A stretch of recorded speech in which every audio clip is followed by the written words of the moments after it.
No, there's my audience. Hi guys, say hi guys. Hi guys. Hi guys. All right.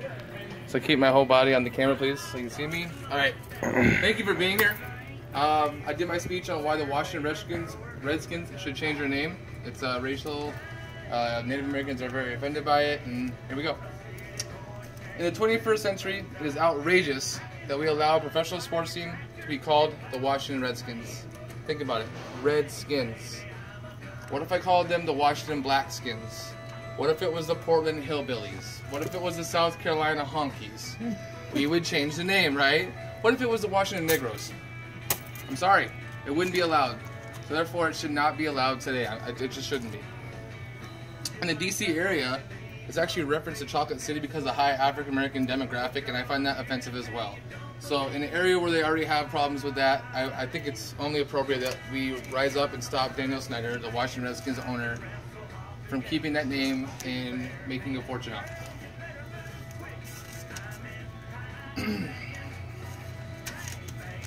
Today I'll be talking about how we need to rise up against rich and powerful professional sports teams, leagues, and owners that continue to ignore the outcrying of anger and hurt caused by racially charged team names, mainly Daniel Snyder and the Washington Redskins.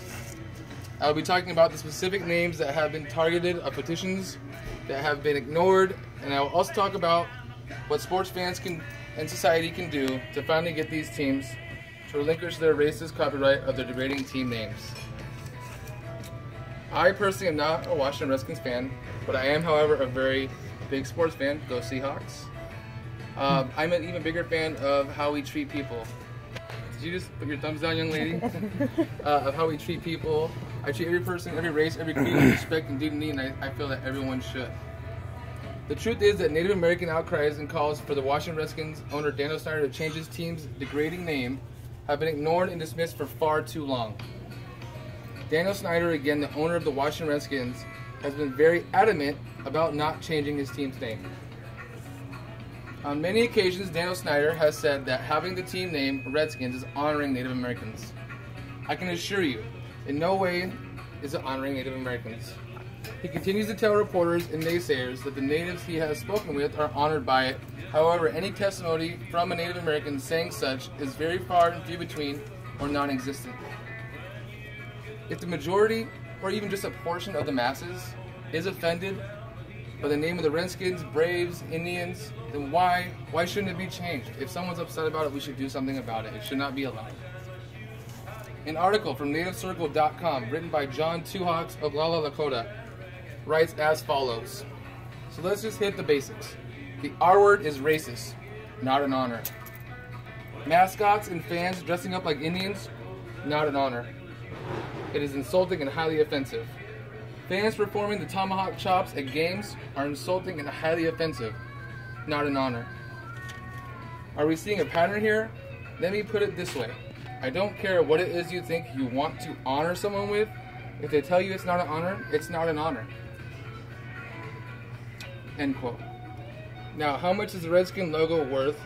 And this is why Daniel Snyder is holding on to the whole Redskins name. And I've actually printed out the franchise values in the NFL right now. You'll notice that the Washington Redskins are amongst the top, if not in the top. An article from SportsOnEarth.com. Go Cowboys. Other teams that once embraced the meaning Native American nicknames had pride and tradition too, the same as the Washington Redskins. Nevertheless, they've changed. Washington has not. In the team's intransigence, its sheer stubborn refusal to do the right thing is about the money, because the entire trademark case, an ongoing legal battle for decades, is all about money. An article from WashingtonTimes.com states that Ronald Goodstein, associate professor at marketing of Georgetown University, values the Redskins franchise at just under $2 billion when factoring in the brand equity it has created over the fans over years. See, we talked about that earlier, like the brand name. It's gotten so much more than just what they make over dollar signs. So, make it one of the most valuable sports franchises in the world. It could take decades for Mr. Snyder to recreate that same sentiment among fans with a new team name. The article goes on to say the Washington Redskins are actually worth a lot more than what they own. How much would a name change cost me if I'm Daniel Snyder? The answer is hundreds of millions of dollars. According to Forbes, the Washington Redskins are the 8th most valuable sports franchise in the world and the 5th in the United States. This means Mr. Snyder has a lot to lose if fans don't go along with the new name for the team. We've identified the problem, which is a greedy, stubborn, selfish owner not having an ounce of compassion or integrity.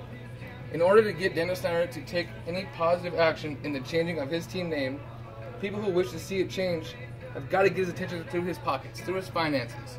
How do we do this? There are multiple ways we can cause some turbulence to Mr. Snyder's finances. One of the ways is we can boycott his games. We can boycott going to the games, we can boycott watching them televised. We can also boycott buying his merchandise. It's easy, right? Because we're not Washington Redskins fans. It's not hard for us. We could boycott buying his merchandise. Now, that's kind of not hard to do because there's so many die-hard fans in the league. If your team's playing the Redskins, you're going to want to watch them. You're going to watch the game. So there's another way that we can actually do this, and I brought a petition here for you all to sign as well. It's got your name and your email and your phone number. I've got a form online already filled out that I'll fill in the stuff for you. So if you could do that for me, that'd be great too. So we can stand up to this jerk. And I want to end with a speech, or not a speech, excuse me, a quote from a famous Chief Joseph of the Nez Perce tribe.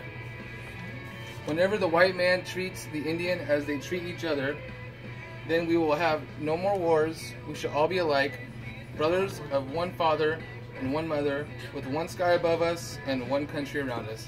Thank you for taking the time to participate, and I appreciate you very, very much.